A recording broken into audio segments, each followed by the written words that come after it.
এই সমাজ কেউ ডাকবে না তোমাদের, বা মনে রাখবে চরিত্রহীনকে কেউ ডাকে না, মোবাইলে আসক্ত নাফরমানকে কেউ ডাকে না। এই সমাজ এখন বড় স্বার্থপর। আপন বাপ পোলার মার কাছে কইছে বাধ্য হইতাম, অজাত মানুষ হইতো না, বাধ্য জিঙ্গাও কামটাম কিছু করবো বিদেশ যাবে নি, নাহলে কিতা করবো জিঙ্গাও একটা লাইন করে মাত্র পার করো, বাইতে বাইর করো, এখানে জ্বালাইয়া মানুষের কাছে মুখ দেখাইতারি না, গ্রামে আনতে কষ্ট হয়, এই অজাত বাইর করো। আপন বাপ যদি বেটা তোর ব্যাপারে বলে এই অজাত বাইর কর ঘরের থেকে, তোর জীবনের আর রইল কি? হ্যাঁ, তোর জীবনের আর রইল কি? এর চাইতে বড় লানত বেটা তোর জীবনে আর কি? যে মা বিরক্ত, বাপ বিরক্ত। কত বাপ আমাদের কাছে জড়াইয়া ধরে কান্দে, হুজুর মানে ছেলে মেয়ে কারো যন্ত্রণা, কোনটা চাই যে দুই চোখ বন্ধ করে একদিকে যায়।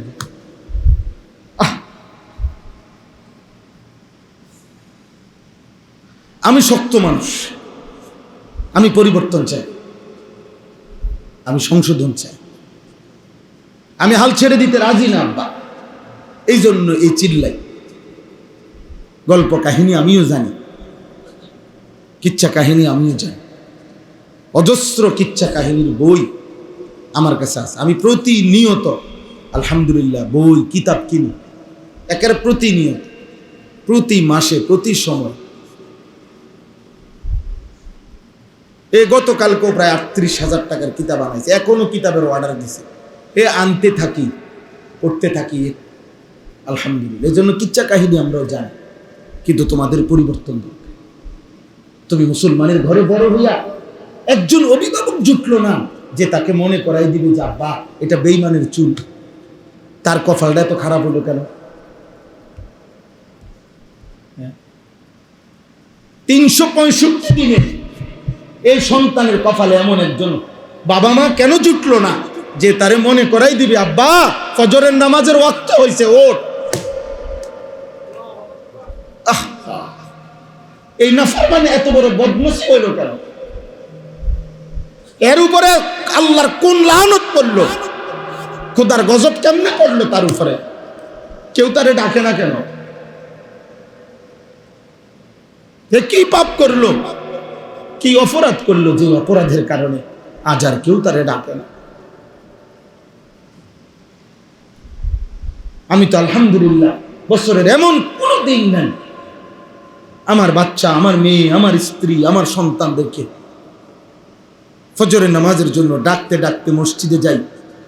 আপনি আমার বাসার ইমাম সাহেবের নাম্বার দেই, এখন জিজ্ঞাসা করে প্রত্যেক দিন ফজরের নামাজের সালাম ফিরাইয়াই আমি আবার বাসায় যাই। সাথে সাথে মসজিদে দেরি করি না, আবার গিয়া দেখি বিবি বাচ্চা উঠছে কিনা। একবার ডাকা ডাকতে ডাকতে যাই, আবার যদি কোনো কারণে দেরি করে, এটা আমার দায়িত্ব, এটা আমার দায়িত্ব। আমার 75 বছর বয়সী মা, অসুস্থ মা আমার, আজও জিজ্ঞাসা করে, এখনো মার এক কথা বললে ফুত নামাজ উঠছ, কসম খোদা এমনও জিগা ফুত নামাজ উঠছ, নামাজ উঠছুন, এটা জিগাইব মা। আজও আমার বয়স 45 বছর, মা জানে আমি সারা দেশে ওয়াজ করি, কিন্তু এটা বড় কথা না, মা তার জিম্মাদারি আদায় করে। পুত আমার ওয়াজ করুক আর যেটাই করুক, আমার সন্তান আমারই সন্তান।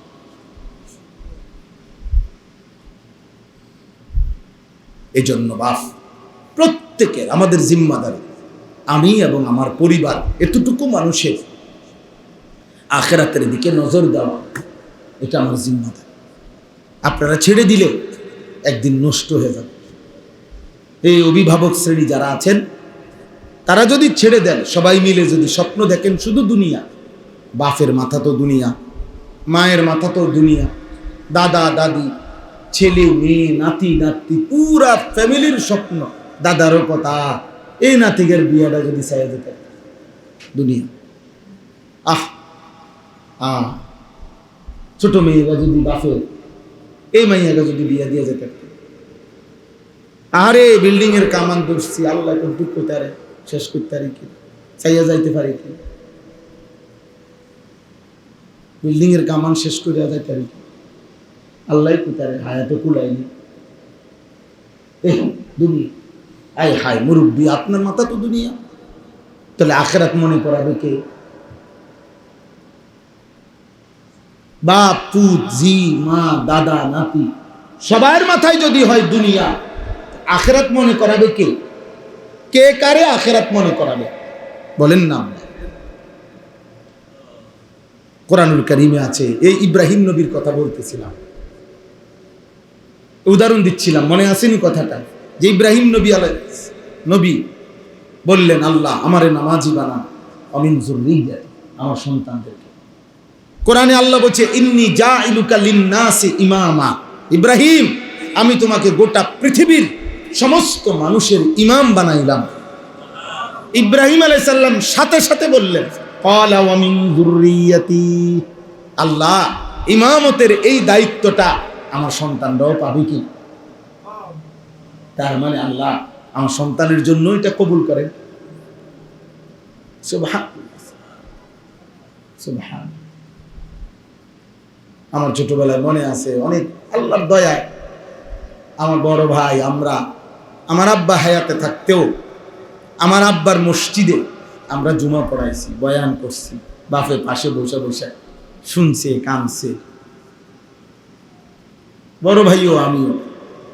বড় ভাই তো সবাই চিনেন, আলহাজ হযরত মাওলানা মাহবুবুর রহমান আশরাফি, জালামিনের এখন ভারপ্রাপ্ত প্রিন্সিপাল।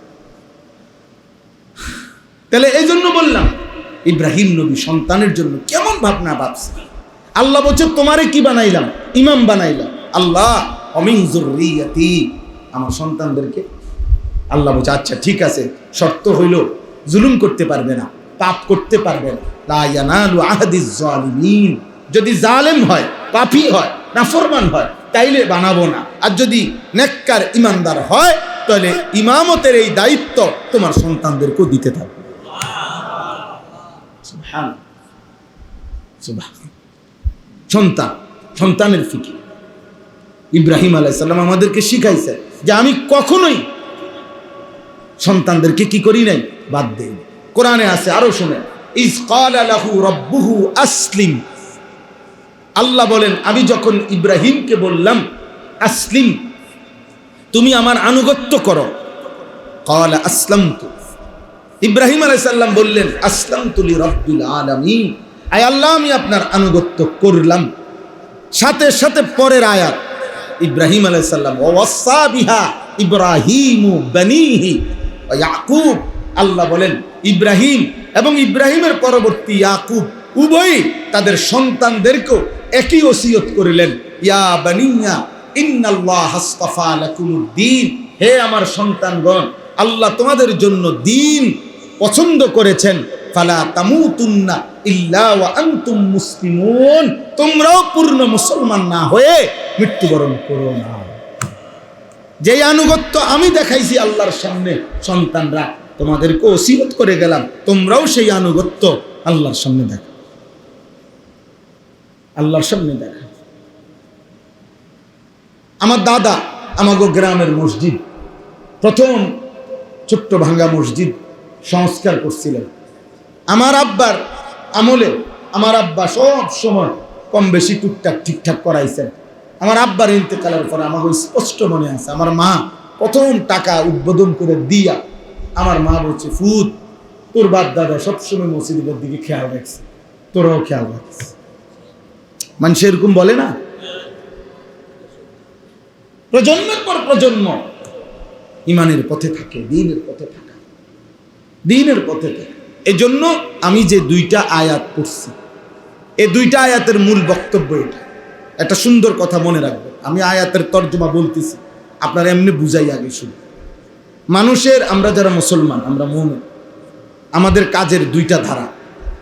একটা হলো হালাল বৈধ দুনিয়াবি প্রয়োজন পূরণ করতেছি আমরা, ঘর সংসার, স্ত্রী, বাজার, ব্যবসা, ছেলে মেয়ে, আয় রোজগার, উপার্জন হালাল এবং বৈধ পন্থায়, এর কোনোটাই নিষেধ না। 100 কোটি টাকা হলেও নিষেধ না, না হলেও নিষেধ না, ঠিক আছে না? সাহাবাদের মধ্যে হযরত ওসমান রাদিয়াল্লাহু তাআলা আনহু, নাম শুনছেন না? এক যুদ্ধে, শুধু এক যুদ্ধেই তিনি 600 উট আল্লাহর রাস্তায় সেই জামানায় 1450 বছর আগে দান করছেন। কেমন ধনী ছিলেন বেটারা, বুঝলেন না? একা যদি 600 উট এক যুদ্ধেই দান করে, তো উনি সারা জীবনে মোট কেমন দানটা করলেন, কেমন ধনী ছিলেন।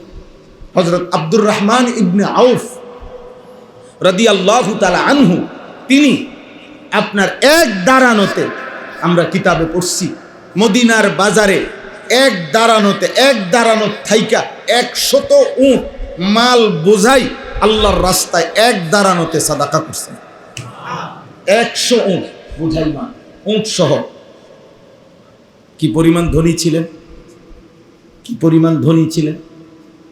আচ্ছা, হযরত আবু হুরায়রা রাদিয়াল্লাহু তাআলা আনহু, আমরা সবাই ওনার নাম জানি। এত বেশি অভাবী ছিলেন, এত বেশি ক্ষুধার্ত থাকতেন, খোদার কসম কিতাবে আছে, মসজিদে নববীর বারান্দায় উপর হইয়া পইরা মাঝে মাঝে মৃগী রুগী, খিচুনি রুগীর মতো এমনি এমনি কাঁপতেন। কাঁপলে সাহাবারা ওনার হাত পাও দাবাইতো, মানে টিপ্পা দিত, যাতে করে কাঁপুনি খিচুনি কমে। আর একজন আরেকজনের বলতো, আবু হুরায়রার খিচুনি উঠছে, আবু হুরায়রার মৃগী রোগ, খিচুনি রোগ। কিতাবে স্পষ্ট আছে, হযরত আবু হুরায়রা চোখের পানি ফেলতেন আর বলতেন, ওয়াল্লাহি মা বি ইল্লাল জু', আল্লাহর কসম সাহাবীরা, আমার খিচুনি না, আমার কোনো ব্যারাম না, আমার পেটের ক্ষুধার কষ্টে আমি এমন কাঁপতেছি, আমি এমন কাঁপতেছি। তাহলে ইনিও সাহাবী, যিনি এতটাই অভাবী ছিলেন যে ক্ষুধার কষ্টে কি করতেছে, কাঁপতেছে। আবার উনি এতটাই ধনী সাহাবী ছিলেন যে এক যুদ্ধেই 600 উট আল্লাহর রাস্তায় কি করছে, দান করছে। তাহলে ওসমান সেও জান্নাতি, আবু হুরায়রা সেও জান্নাতি। তাহলে হালাল এবং বৈধ পন্থায়, শরীয়ত অনুমোদিত পন্থায় যদি 1000 কোটি টাকাও হয়, তাইলেও নিষেধ নাই, না হইলেও কি নাই। আর অবৈধ টাকা, এটা যদি পৃথিবীর সবচেয়ে ধনী ব্যক্তিও অবৈধ পন্থায় উপার্জন করে, ওইটাও হারাম। ঠেলাওয়ালা, কুলিওয়ালা, দিন মজুর, সেও যদি হারাম উপার্জন অবৈধ করে, এটাও হারাম। এটাও হারাম কি না? হারাম। টিয়া কম হোক, হারাম তো হারাম।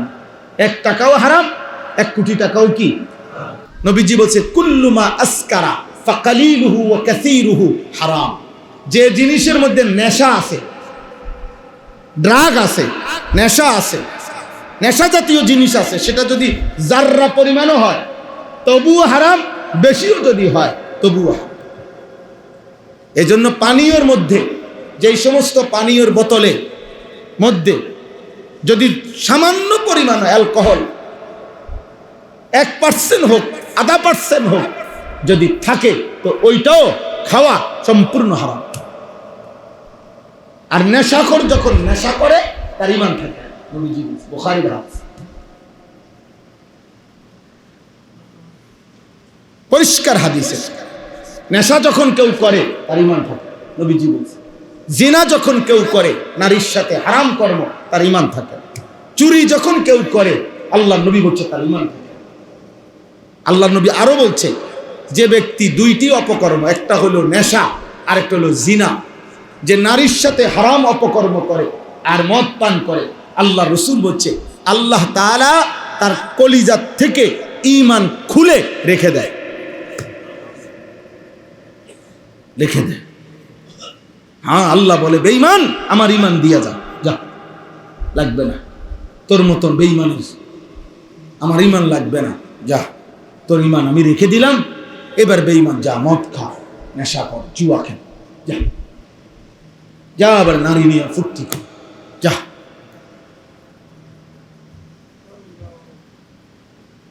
হ্যাঁ, ঈমানবিহীন জীবন তো জানোয়ার। ঈমানবিহীন জীবন কি? আল্লাহ তাআলা ঈমান খুলে রেখে দিলে এটা তো জানোয়ারই হলো। এবার এই জানোয়ারে কি হোটেলে অপকর্ম করে, না রাস্তায় করে, না মোবাইলে করে, এত কথার দরকার কি? জানোয়ার তো জানোয়ারই। তার আর সমস্যা কি? বুঝলেন? নাউজুবিল্লাহ। যে নারী বেপর্দা, যে নারী নর্তকী, যে নারী দেহ বিক্রেতা, তার আবার জোয়ান কি আর বুড়া কি, তার আর সুন্দর বেড়া কি আর কালা বেড়া কি, তার তো টাকা আনা দরকার। চরিত্রহীনের আখলাকের কি দরকার? তার তো যৌন চাহিদা পূরণ হওয়া দরকার। নাউজুবিল্লাহ। একটা ছেলে হলো ফিরে জীবন এত তামাশা মনে করো, একদিন রাত শেষ হইলে মনে পড়বে, একদিন হায়াত শেষ হইলে মনে পড়বে হায় পেছনের জিন্দিগি। আমি তো এই কয়দিন বলছি, আর কয়েকদিনের মধ্যে আর্জেন্টিনা ব্রাজিলের খেলা শেষ হয়ে যাবে। ব্রাজিলের খেলা তো গেছেই গা, এরাও চলে যাবে, সব খেলাই শেষ হয়ে যাবে, পুরো বিশ্বকাপটাই শেষ হয়ে যাবে। কিন্তু এই উল্লাস, এই নাচ, এই নর্তকী, এই অসভ্যতা, এই বেহায়াপনা, এর কারণে যেই গুণাগুলো বাম কাঁধে লেখা হইতেছে যুবক, এটা মুছবা কেমনে? বাম কাঁধের গুণাগুলো মুছবে কি দিয়ে বলে? পারবে মুছতে? আল্লাহ আমাদেরকে হেফাজত করেন, আল্লাহ আমাদেরকে হেফাজত করেন, আল্লাহ আমাদেরকে হেফাজত করেন। আমার ভাই তো বলতেছিলাম, জীবন যার জিন্দেগি শুধু কেবল দুনিয়া, দুনিয়া দুই ভাবে পূরণ করে। এক, হারামের মাধ্যমে দুনিয়ার প্রত্যাশা করে, কথা খেয়াল করে। আরেক হইল বৈধ, ভালো, জনকল্যাণমূলক কাজ, অনুমোদিত কাজ করে, কিন্তু সেটাও দুনিয়াবি সৌন্দর্য, নাম, খ্যাতি, যশ, প্রভাব, প্রতিপত্তি, সামাজিক মর্যাদা, দুনিয়াবি প্রত্যাশার জন্যই ভালোটাও করে। আল্লাহ তাআলা বলেন, বান্দা আমি ওয়াদা দিলাম, ওরে আমি যেটুকু দুনিয়া দেওয়ার অতটুকু দুনিয়া দেব, কিন্তু ভালো কিংবা মন্দ কোনো কিছুর বিনিময়ে আখেরাতে জাহান্নাম ছাড়া আর কিছুই দেব। মন্দ কাজের বিনিময়ে জান্নাত দেওয়ার তো প্রশ্নই আসে না, কিন্তু ভালো কাজের বিনিময়েও জান্নাত দেব না, কারণ সে তো আখেরাতের আশায় করে নাই। এইটাই বুঝছেন? দান করছে, সাদাকা করছে, রোড করছে, কালভার্ট করছে, জনকল্যাণমূলক কাজ করছে, এতিম পালছে, বিধবারে টাকা দিছে, অসহায়কে দিছে, সবই ঠিক আছে। কিন্তু যদি সে দুনিয়াবি নগদ সুনাম, সুখ্যাতি, প্রভাব, কর্তৃত্ব, নেতৃত্ব, মাতব্বরি, আচ্ছা 10 বছর ধরে অল্প অল্প করে জনসেবা করছে, 10 বছর পরে এই ফতম পোস্টার লাগাইছে, আপনাদের সেবা করতে আগ্রহ। বুঝছি তো কাকা, আপনি যে 10 বছর ধরে অল্প অল্প টিয়া দিতেন আছেন, অনেক না 20 টের পাইলাম,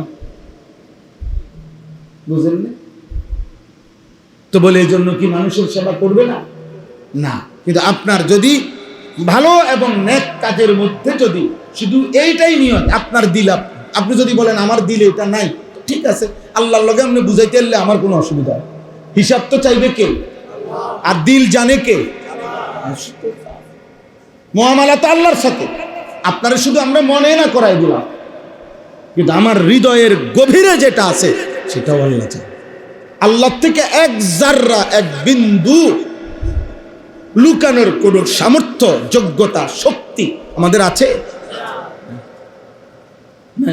মক্কার কুরাইশরা কোরআনে আছে, মাঝে মাঝে নবীজির বিরুদ্ধে চক্রান্ত করতে গেলে মাথা নোয়াইয়া আস্তে আস্তে বলতো, কখনো কখনো চাদর দিয়ে ঢাইকা নিজে করে শুধু চোখ দেখা যায় যাতে না বুঝে কেউ, ফিসফিস করে বলতো, আর এই নিজেরে যাতে চিনতে না পারে, এইভাবে ইসলামের বিরুদ্ধে, নবীজির বিরুদ্ধে ষড়যন্ত্র করত। আর স্পষ্ট তাফসিরে আছে, এরা একজন আরেকজনকে বলতো আসির রু, আস্তে কও, আস্তে, কাইলা ইয়াসমা ইলাহা মুহাম্মদ, যাতে মুহাম্মদের খোদা শুনতে না পায়। আল্লাহ তাআলা বলে, ব্যাক কর, কি কইলা একটা কথা, এটা বুঝে একটা কথা হইল বেউকুফ, কি বললে এটা, আল্লাহ যেন শুনতে না পায়। তুমি কি জানো না বান্দা, আমি আস্তেটাও শুনি, জোরেটাও শুনি, হৃদয়ের গহীনে যেটা সেটাও আমি।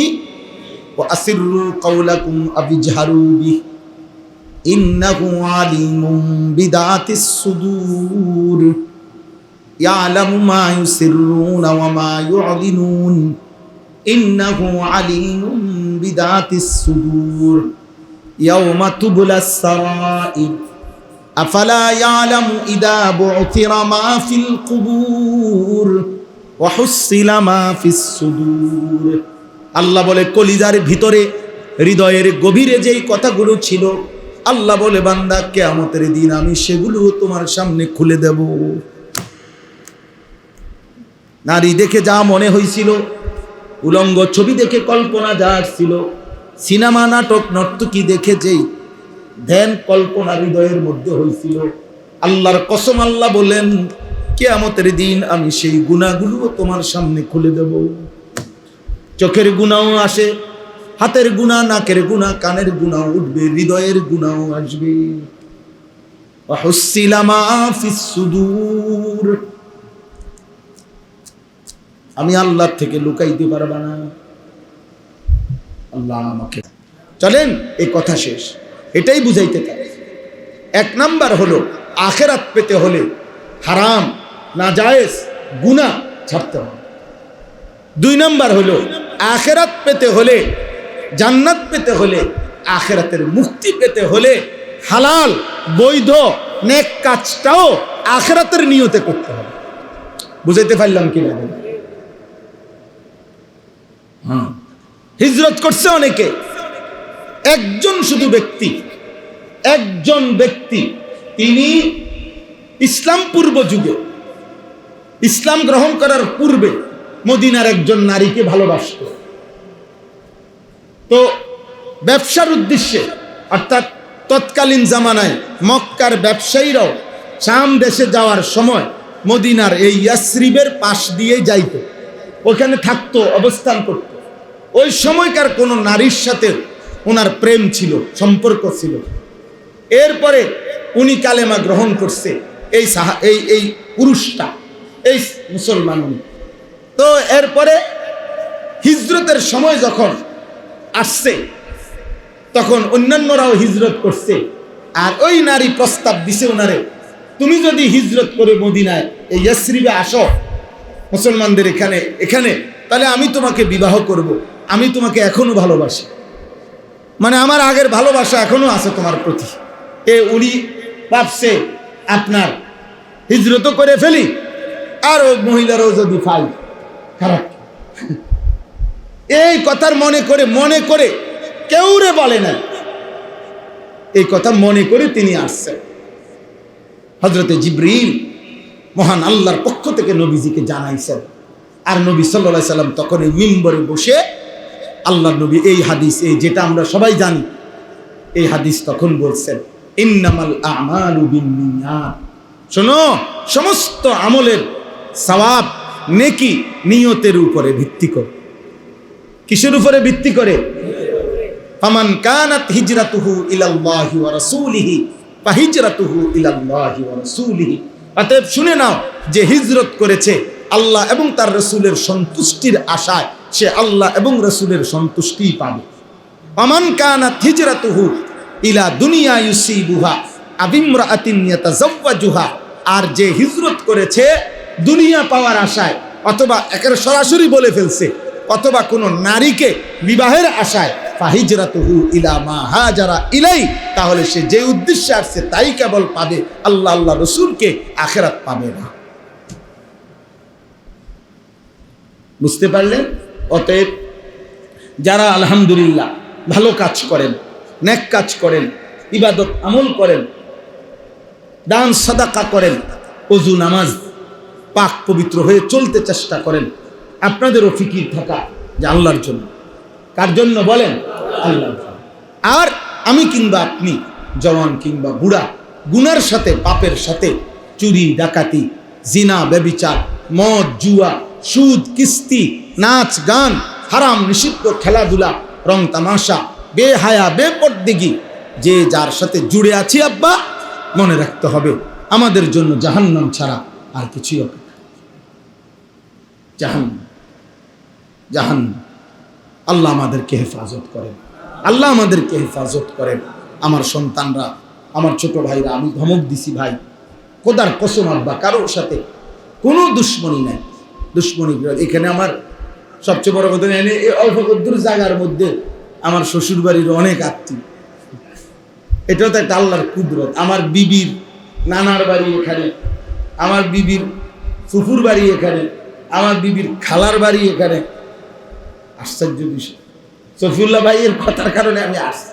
আমার এখন বয়ান ছিল, এখন এসার পরে যেখানে আমার বয়ান গৌরীপুরের ভিতরে, ওইখানে ছিল মাগরিব বাদ বয়ান। পরে উনি বলছে আর করে না ও মাগরিব বাদে হইতেই, পরে হ্যাঁ করে আমি বলছি তোমার ওটা আসার পরে এখানে আমি মাগরিব বাদ বয়ান করি, এই জন্য এই দাওয়াতে আসছি। তো আপনাদের কাছে অনুরোধ হলো, আপনারা আমার শ্রদ্ধেয় মানুষ, শ্বশুরবাড়ির মানুষ একটু সম্মানও বেশি করে, এটা উচিত। তো আলহামদুলিল্লাহ আমরাও আপনাদেরকে মহব্বত করি, শ্রদ্ধা করি। আপনাদের কাছেও আমাদের অনুরোধ এটা যে সবাই মিলে আপনার এই ফিকির করে, এই মজলিস চালু রাখেন। একটা গুরুত্বপূর্ণ কথা শুনেন, 1 মিনিটে বুঝবেন।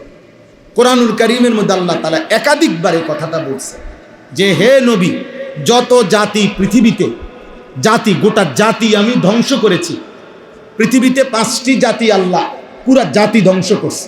নূহ আলাইহিস সালামের জাতি, হুদ আলাইহিস সালামের জাতি, সালেহ আলাইহিস সালামের জাতি, লূত আলাইহিস সালামের জাতি, শুআইব আলাইহিস সালামের জাতি। এই 5 জন নবীর কওম আল্লাহর নাফরমানির সীমা লঙ্ঘন করার কারণে আল্লাহ আযাব দিয়ে চূড়ান্ত একদম শেষ করে দিয়েছে। তো ওইখানে আল্লাহ একটা কথা বলছে কোরআনে যে বন্ধু একদম পুরা জাতি শেষ করছি কেন?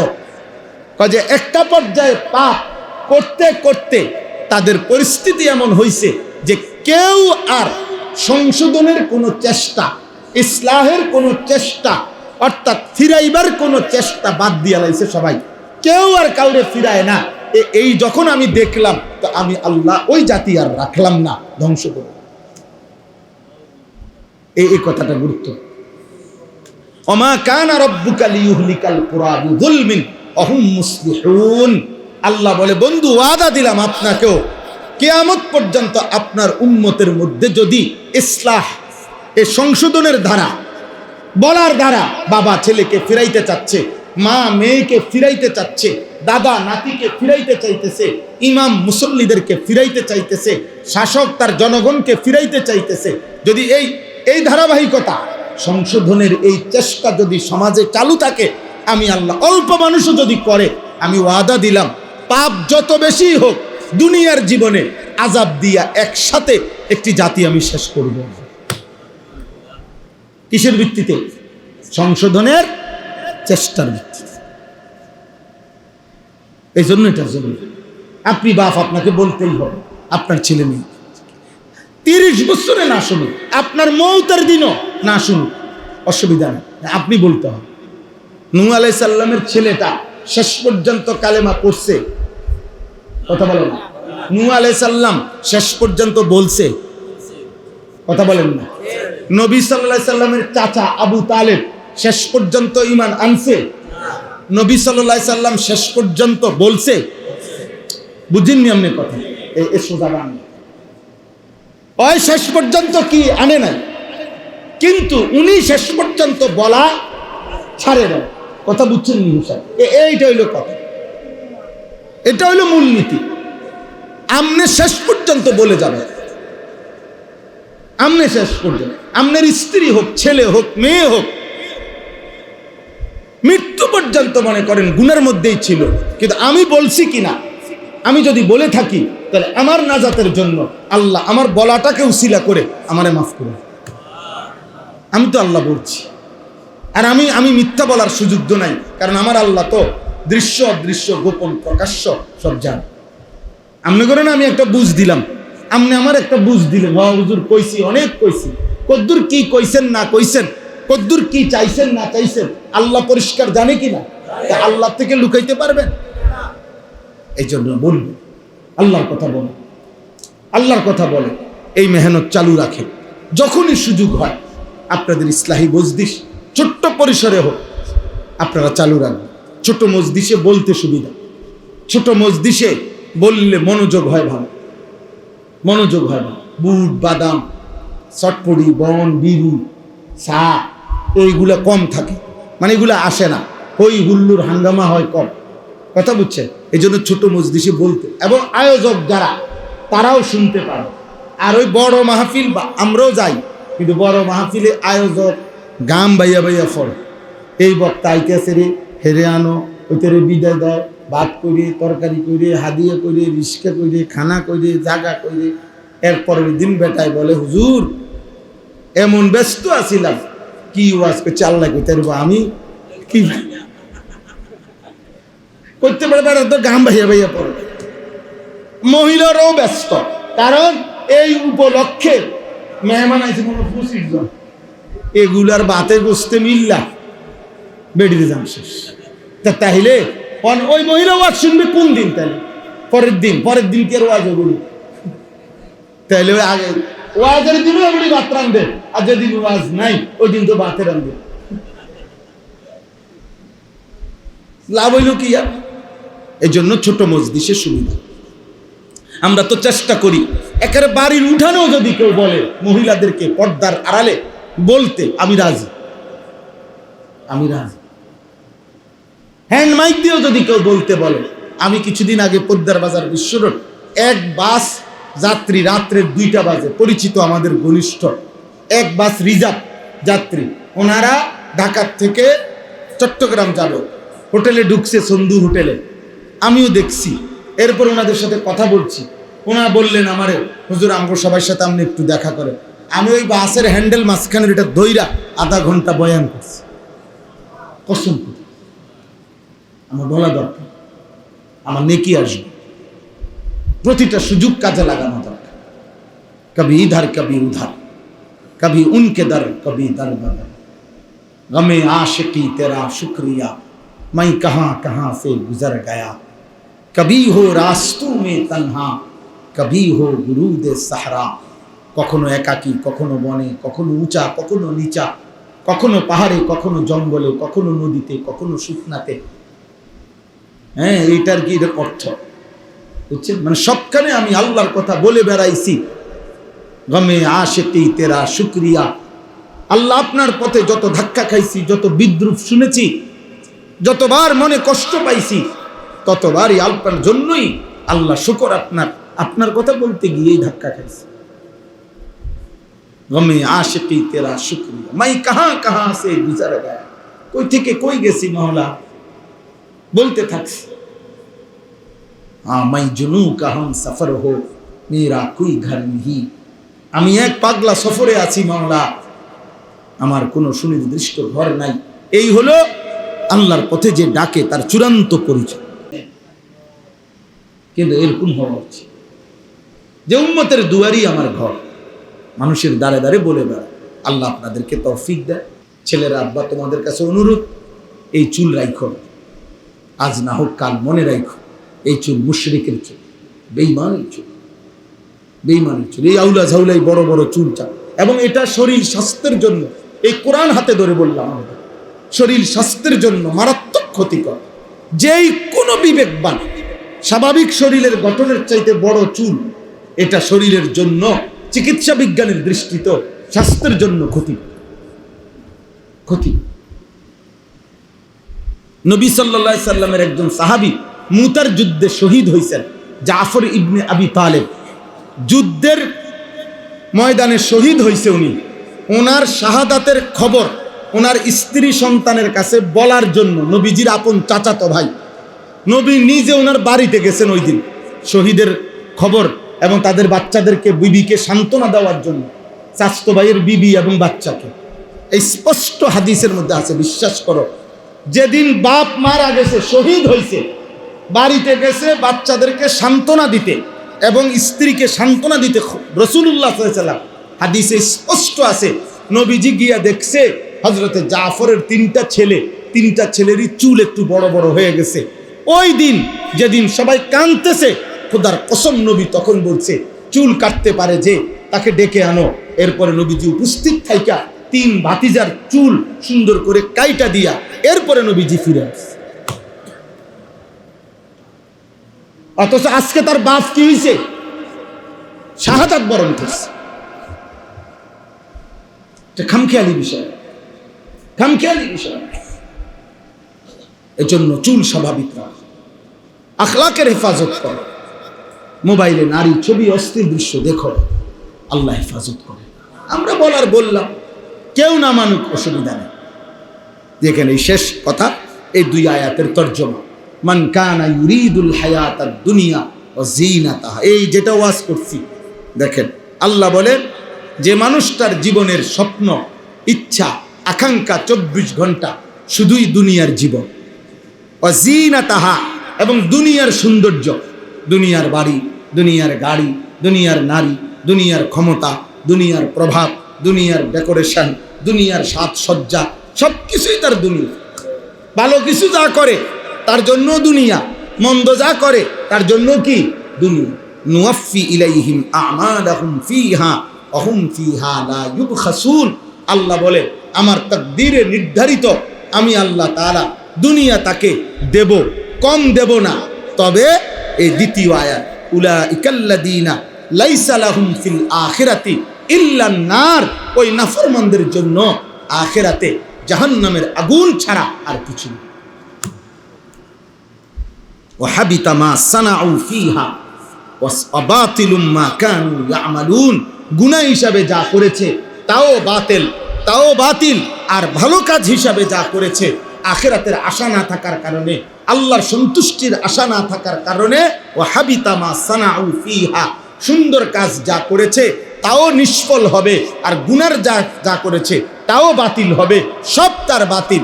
আখিরাতে তার নেকির খাতা শূন্য, গন্তব্য জাহান্নাম, গন্তব্য জাহান্নাম। আল্লাহ আমাকে হেফাজত করে, আল্লাহ আমাদের সবাইকে হেফাজত করেন, আল্লাহ তাআলা আপনাদের সবাইকে হেফাজত করেন। দিন মানে নিজের জন্য, স্ত্রীর জন্য, ছেলে মেয়ের জন্য, মুসলমানের এই কিশোর নওজওয়ানদেরকে আল্লাহর দিকে ফেরান, আল্লাহর দিকে ফেরান, আল্লাহর দিকে ফেরান, আল্লাহর দিকে ফেরান। আমার জিন্দিগির স্বপ্ন এটা। আলহামদুলিল্লাহ, দুয়ারে দুয়ারে এই কথাই বলে বেড়াই, মাদ্রাসায় নিয়ে এই ফিকিরে করি। মুসলমানের বাচ্চারাও আমাদের মাদ্রাসায় পড়ে, আলহামদুলিল্লাহ। প্রায় 550 বাচ্চা আমার যে মাদ্রাসা, কুমিল্লা ক্যান্টনমেন্ট, ময়নামতি, সাহেবের বাজার, 534 জন ছেলে মাদ্রাসায় পড়ালেখা করে, আলহামদুলিল্লাহ, আল্লাহর দয়া।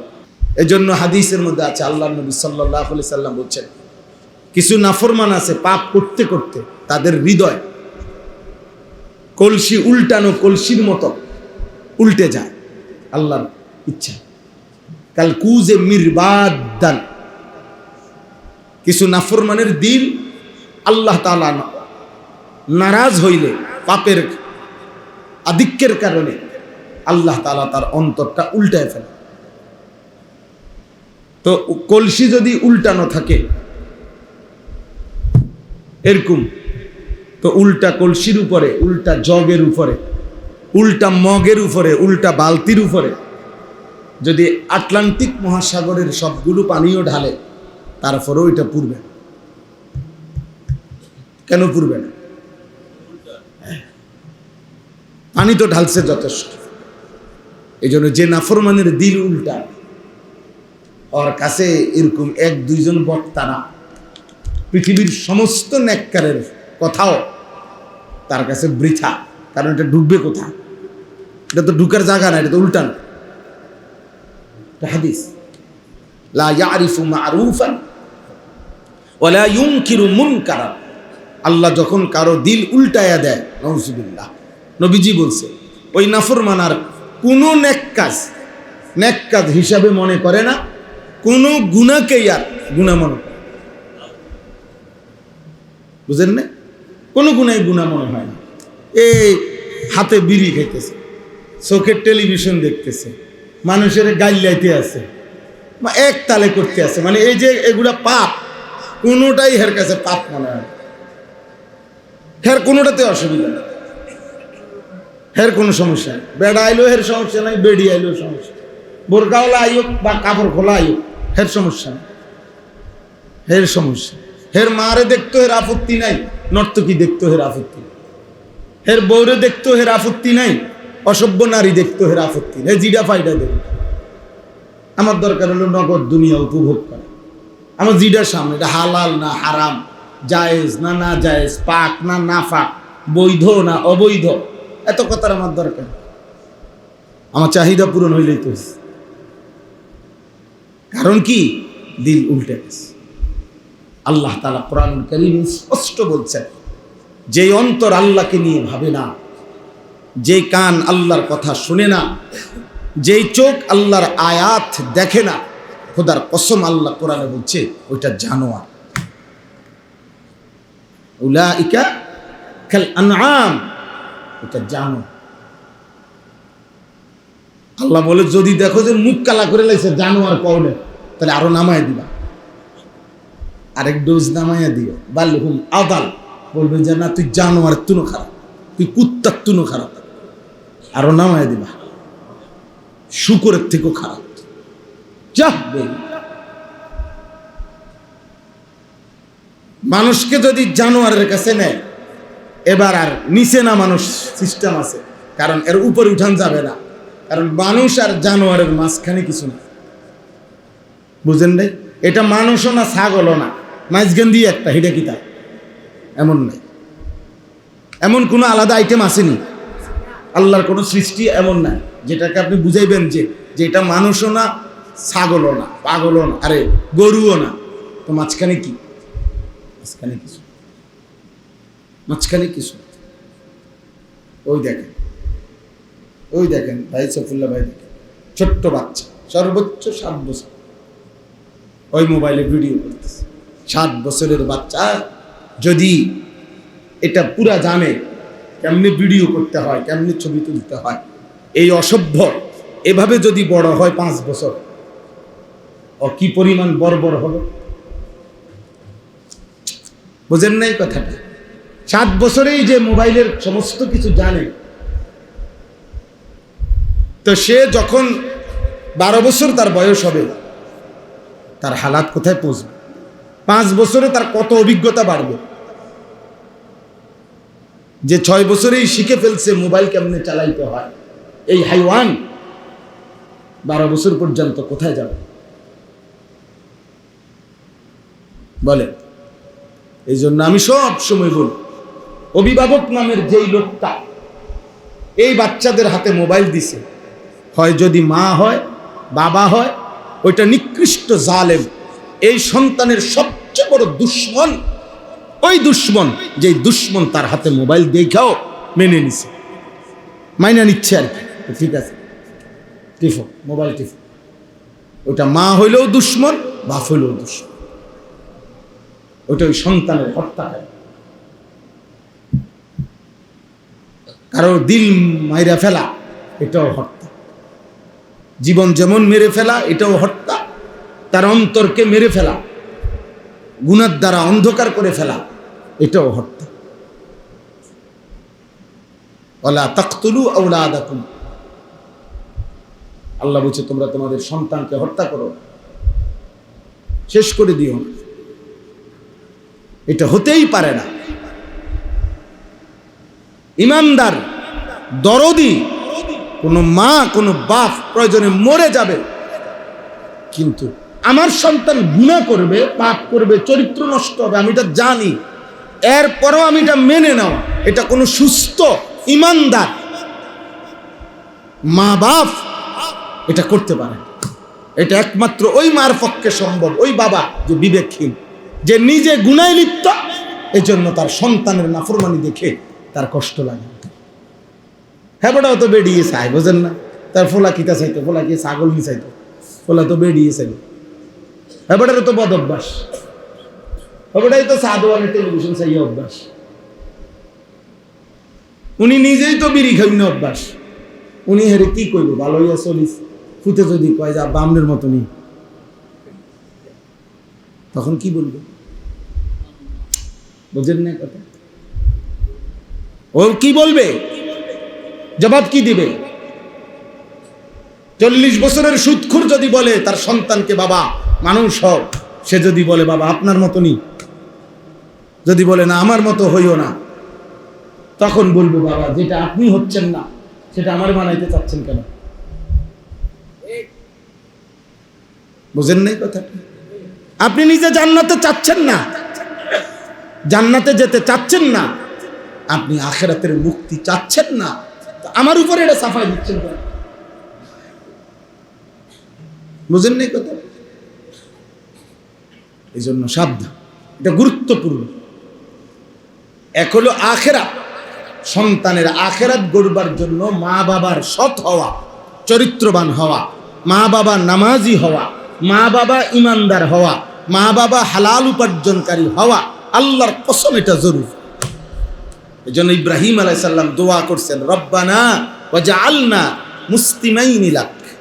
আল্লাহ আমাকে, আমার সন্তান ইসমাঈলকে, আমরা বাপ পুত দুইজনকেই আপনার আনুগত্যশীল বান্দা হিসাবে কবুল করেন। আমরা দুজনের বানা। আমার পুতে মাশাআল্লাহ নামাজ পড়ে, আমি চুরি করি, তো লাভ হলো কি? আমার পুতে মাশাআল্লাহ কোরআন শরীফ সুন্দর পড়তে পারে, আর আমি কোরআন শরীফ শুদ্ধ কারে চিনি না, তো হইল কি? এই জন্য ইব্রাহিম আলাইহিস সালাম সব একরকম। আরো শুনেন, ইব্রাহিম আলাইহিস সালাম আমাদের পিতা কিনা? কথা বলেন না। ইব্রাহিম আলাইহিস সালাম আমাদের আদর্শ কিনা? তো উনার দোয়া আরো শুনেন, উনার দোয়া, ওয়াজনুবনি ওয়া বানিয়া আন না'বুদাল আসনাম। ইব্রাহিমের দোয়া কোরআনে আছে, আল্লাহ আমাকে, আমার সন্তানদেরকে মূর্তি পূজা থেকে হেফাজত করেন। তাহলে নিজের ব্যাপারে বলছে কিনা, সন্তানের ব্যাপারে বলছে কিনা? একই সাথে বলছে। আরো শুনেন, ইব্রাহিম আলাইহিস সালাম বলছে, রব্বি জাআলনি মুকিমাস সালাহ ওয়া মিন যুররিয়্যাতি। আল্লাহ আমাকে পূর্ণ নামাজি বানান, আমার সন্তানদেরকেও পূর্ণ নামাজি। নিজের ব্যাপারে বলছে কিনা, সন্তানের ব্যাপারে বলছে কিনা? আমি একবার একজনদের চাচারে জিগাই, চাচা কোরআন শরীফ শুদ্ধ পড়তে পারেননি, পাল্লার রহমত আমার 3 জন নাতি হাফেজ, এটা নিয়ে আমি জিগাইছি, আমরা ওইলুনি উত্তর। একজন চাচারে জিজ্ঞাসা করছে একবার, চাচা এখন আপনি কি করেন? আল্লাহর রহমতে তারা 2 জন বিদেশ। উনারে জিগাইলাম আপনি কি করেন? উনি কয় আমার আল্লাহর রহমতে তারা 2 জন কি, মানে আমি কীর্তন করুন, 2 ফুতেরে সুদে কিস্তিতে মিলাইয়া যেমনি পারছি, কিছু হালাল কিছু হারাম মিলাইয়া বিদেশ তো পাঠাইছি, টাকার লাইন তো হয়েছে। এখন আমি বন খাই, বিড়ি খাই, চা দোয়ানে গট মারি, টেলিভিশন দেয় গট মারে, লম্বা লম্বা সিওনি কয়, বুঝেন না? বাহ, কোনো সমস্যা নাই তো। আর উনি তো কি করে দিছে, টাকার বুঝতে করছে, নাহলে এটারই উত্তর, এক মোমেনের উত্তর এটা। আপনারা আমি জিগাইলাম, আপনি নামাজ পড়েননি, আপনি যদি বলেন আমার ফুত হাফেজ, তার মানে কি?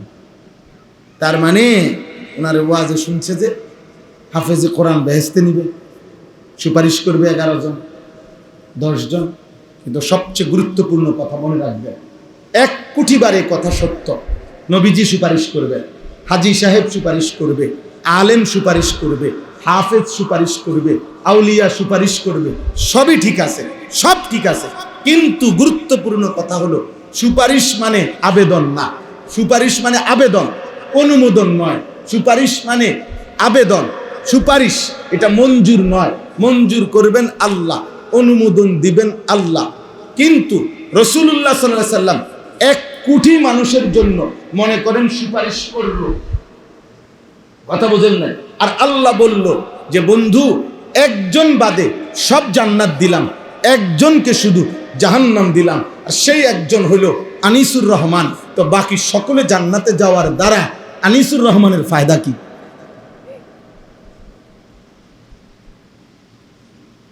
কথা বোঝেন না? নবী সাল্লাল্লাহু আলাইহি সাল্লাম তিনি প্রত্যেকের কাছে কালেমার দাওয়াত দিছেন, তিনি প্রত্যেকেরই জন্য ঈমান চাইছেন। প্রত্যেকটা দাওয়াত যেন সুপারিশ, কারণ ফয়সালা তো ঈমানের দিবে কে? আল্লাহ। তো নবী সাল্লাল্লাহু আলাইহি সাল্লামের দাওয়াত আল্লাহ তাআলা আবু বকরের বেলায় গ্রহণ করছেন, ওমরের বেলায় গ্রহণ করছেন, ওসমানের বেলায় গ্রহণ করছেন, আলীর বেলায় গ্রহণ করছেন, কিন্তু আবু তালেবের বেলায় গ্রহণ করে নাই, আবু জাহেলের বেলায় গ্রহণ করে নাই, আবু লাহাবের বেলায় গ্রহণ করে নাই, উতবার বেলায় গ্রহণ করে নাই, শাইবার বেলায় গ্রহণ করে নাই। কেন গ্রহণ করে নাই? ওদেরকে নবীজি ঠিক মতো বলে নাই, ওদেরকে আন্তরিকতা নিয়ে বলে নাই, ওরাও ঈমান আনুক নবী চায় নাই। কথা বলেন না, তো ওরা ইমান আনলো না কেন? তো ওরা ইমান আনলো না কেন? তাইলে বোঝা গেল দাওয়াত একটা আর ইমান দান করা এটা আল্লাহর হাতে। ঠিক সুপারিশ তো হাফেজও করবে, আলেমেও করবে, কারিও করবে, হাজিও করবে, নবীও করবে। আল্লাহ যদি বলে হাফেজ সাহেব 11 জন দেব, ঠিক আছে, এর বাদ দিয়া আরেকজন বলো, ওমা কথা বুঝেন নাই? আমি ইব্রাহিম আলাইহিস সালামরে এখানে দাঁড় করান, ইব্রাহিম নবীকে আপনি বুঝবেন। মনে করেন এখানে ইব্রাহিম নবী দাঁড়াইছে, কথার কথা আমি একটা উদাহরণ বুঝাইতেছি। এটা ইব্রাহিম নবী, এই পাশে ওনার আব্বা আজর, এই পাশে ওনার ছেলে ইসমাইল, বুঝেন না? এই দুইজন, মাঝখানে কে? ইব্রাহিম। ইব্রাহিম এই ডান পাশের বাপ আজরকেও দাওয়াত দিছে, বাম পাশের সন্তান ইসমাইলকেও দাওয়াত দিছে। আসমানওয়ালা বলছে বাপের ইমান দিলাম না, পুতের ইমান দিলাম। আজর ইমানদার, ইসমাইল ইমানদার, তো এমন হলো কেন? এমন হলো কেন বলে? হিসাব বুঝছেন নি? হিসাব বুঝছে?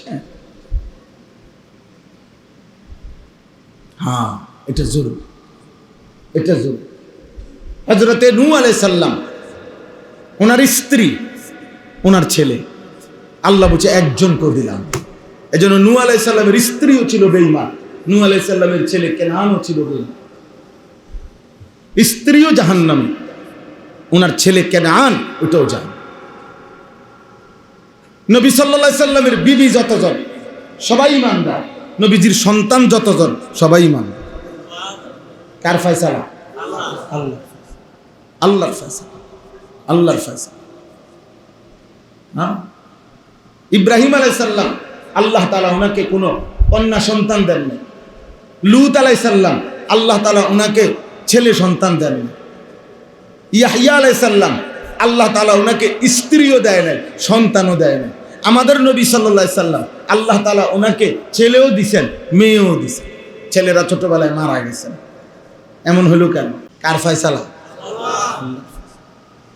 এই জন্য দোস্ত আপনাকে এটা মনে রাখতে হবে। ওই আপনি হাফেজ সাহেবের সুপারিশ দিয়ে বেহেশতে যাইবেন, আপনার বেলায় যদি গ্রহণ না করে, বুঝেন নাই কথা? হাফেজ সাহেবের সুপারিশে লোক বেহেশত দিবে, কিন্তু আপনারে যে দিবে, আমাকে যে দিবে, এটার নিশ্চয়তা কি? এটার নিশ্চয়তা কি? তখন আপনি কি করবেন?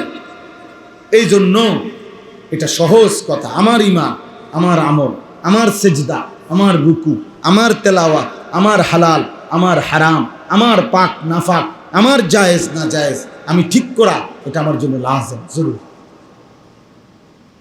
এটা লাজেম জরুরি, এটা জরুরি। আমি এটা খুব চেষ্টা করি, আমি এটা ভাবি সবসময়। এই আমার সাথে যে ছেলেরা থাকে সব সময় নিজে নিজের হিসাব করে প্রতিনিয়ত আল্লাহর রাস্তায় সাদাকা করতে গিয়ে বলি সাবধান, সব বুঝা ফাইতাম, সব যেই ফুট বউ বাচ্চা তাদের জন্য খরচ করতে হবে। আবার আমাকেই আমার আখেরাতের বুঝের জন্য আল্লাহর রাস্তায় সাদাকা করে যেতে হবে। আমনে সারে না ফুসেও খরচ করলেন না, সব একেবারে কৃপণ বকিলের মতো জমাইয়া জিফুতরে দিয়া গেলেন। আব্বা, আমি তো নিজে কিছু করতে পারি নাই, আমার বেহেস্তের লাগিয়া আমার মরার পরে তোরা একটা গরু জবাই করিয়া গেরাম চুক্তি খাবাইয়া আমার বেহেস্ত বুঝ করে দিস। এবারে ফুতেরা আমার একটা গরু জবাই করিয়া আমার আব্বার 60 বছরের সুদ, ঘুষ, কিস্তি, বিড়ি, চা দোকানের গড়, টেলিভিশনের নাচ গান, গালি গালাস, জমি ঠেলাঠেলি, এই সমস্ত বাটফারি সিটারির বিনিময়ে আমরা গোস্ত খাইয়া আমার আব্বার বেহেস্ত বুঝাই দেন। বাহ বাহ বাহ, বেহেস্ত কাকা, বেহেস্ত আপনার আব্বার সম্পত্তি, বেহেস্ত আপনি মামুর বাড়ি মনে করছেন? হ্যাঁ, এত বড় জান্নাতের মূল্য দিলেন এই গরু দিয়া। একটা জান্নাতের মূল্য 60,000 টাকা, 1 লাখ টাকা। বলে আপনার তওবা কই, আপনার জিকির কই, আপনার তেলাওয়াত কই, আপনার হালাল হারাম কই? আপনার পাক নাফাক কই, আপনার জায়েজ না জায়েজ কই, আপনার দিন শরীয়ত কই। এই জন্য ছেলেরা তোমাদেরকে বলি, একদিন দেখবা এই বন্ধু নামের কোনো হাইওয়ান তোমার সাথে নাই। মনে রাখো, চরিত্রহীন যতগুলো, যার বন্ধু নামের সঙ্গী চরিত্রহীন, নারী দেখে, মোবাইলে ছবি দেখে, অশ্লীল দৃশ্য দেখে, হারাম নাজায়েজ কাজের সাথে জুড়ে আছে, এটা আপাদমস্তক শয়তান। এটা কখনোই বন্ধু না। সঙ্গী কখনো চরিত্রহীন হইতে পারে না। বন্ধু তো বন্ধু, ভালোবাসার বিষয়। বন্ধু কেমনে চরিত্রহীন হয়? বন্ধু কেমনে মদখোর হয়? ও তো হাইওয়ান, ও তো শয়তান। আপনি হাদিস শুনবেন আমার থেকে, আপনারা অবাক হয়ে যাবেন। ওই নামাজি ব্যক্তির সামনে দিয়ে, নামাজি ব্যক্তির সামনে দিয়ে যে যায় না, এ যাওয়ার আদেশ না নিষেধ? নামাজি ব্যক্তির সামনে দিয়ে পার হওয়া অনুমতি আসেনি? নবী সাল্লাল্লাহু আলাইহি সাল্লাম বলছে, নামাজি ব্যক্তি এই যে সেজদা বরাবর এতটুকু জায়গা সামনে দিয়ে কেউ যদি যায়, পার হইতে চায়, অতিক্রম করতে যায়, তোমরা সর্বোচ্চ শক্তি দিয়ে হলেও তাকে কি করো? প্রতিহত করো। মিশকাতেও যায়ের ভাই এই হাদিস আছে, আল্লাহর নবী বলছে, কেননা এ যে পার হইতেছে নামাজি ব্যক্তির, ফা ইন্নামা হুয়া শাইতানুন, এটা শয়তান, এটা মানুষ নামের শয়তান। শুধু নামাজি ব্যক্তির সামনে দিয়ে পার হওয়া, এই অপরাধের কারণে যদি নবী তাকে বলে শয়তান, তো মদখোর কি, তা নেশাখোর কি, গাঁজাখোর কি, ফুট্টাখোর কি, সুদখোর তাইলে কি, ঘুষখোর কি, কিস্তিখোর তাইলে কি, চরিত্রহীন নারী তাইলে কি, বেহায়া নর্তকী তাইলে কি? বলেন না বন্ধু, এটা বন্ধু আব্বা। এই জন্য অল্প কিছু ছেলে আছো তোমরা, যারা এতটুকু স্বাধীনতা পাইছো যে বাবাই কিছু বলে না, মা কিছু বলে না, এই সমাজের কেউ তোমাদেরকে কিছু বলে না, যার কারণে তোমরা মনে করছো জিন্দিগির শেষ পর্যন্ত এইভাবেই। না আব্বা, এটা জীবনের শেষ কথা না। তোমার হাইওয়ানের মতো চুল দেখে, শয়তান ইবলিসের মতো চুল দেখে, চেহারা সুরতের অঙ্গভঙ্গি দেখে বুঝছে এই সমাজ যেটা বাদ হয়ে গেছে, এই জন্য আর কেউ ডাকে না। নষ্ট জিনিস কেউ হাতে নেয়, আবর্জনা কেউ ঘরে আনে না, ফেলনা জিনিস কেউ ধরে না, কেউ ধরে না। এটা বাজে জিনিস, নষ্ট নোংরা জিনিস, দুর্গন্ধ, প্রত্যেক পাপী দুর্গন্ধ। এবং আশ্চর্য, আমার কাছে কিতাব আছে নির্ভরযোগ্য, যে পাপীর একেবারে যদি সর্বোচ্চ দামি পারফিউম দিও নিজেকে সাজায়, তারপরেও পাপের দুর্গন্ধ ইমানদারের নাকে লাগে। ইমানদার অনুভব করে এই নাফরমানের শরীর থেকে হারামের দুর্গন্ধ বাইরেছে, নাজায়েজের দুর্গন্ধ বাইরেছে। হ্যাঁ, এই জন্য ছেলেরা বলি, বাবা দয়া করে, বয়স্ক বাপ আপনাদের করব, প্রত্যেকের প্রথম দায়িত্ব ইসলাহি মাহফিল মানে হলো, 1 নম্বর দায়িত্ব হলো নিজের সচেতনতা, আত্ম উপলব্ধি, আত্ম উন্নয়ন, নিজের জীবন গঠন। নিজের জীবন কেউ যদি নিজেকে নিজে না বুঝে, পৃথিবীর কারো হাতে সময় নেয় তোমাকে নিয়ে বুঝানো। আব্বা এই যে তোমরা এই কয়েকজন, বাবা চলে যাও, আব্বা চলে গেলে ভালো, এই ছেলে আব্বা যাও বা, ভালো হইবা আব্বা, তোমার কষ্ট হইতেছে বাবা, এতটা দুষ্টামি করে ঠেলাঠেলি করার চাইতে চলে গেলে ভালো, বাইরে গিয়ে লাফাও কতক্ষণ, ভালো হইব বাপ, আমি অনুমতি দিলাম আব্বা, লজ্জার কিছু নেই, যাও গা, বাইরে চলে যাও। হ্যাঁ, খুব কষ্ট হইতেছে, এরা একজন আরেকজনের ঠেলাঠেলি করে, হাসাহাসি, এ ফাইজলামি না করার চাইতে, এটা মসজিদ তো আব্বা, এটা ফাইজলামির জায়গা, এটা ফাইজলামির, বললাম না বাবা।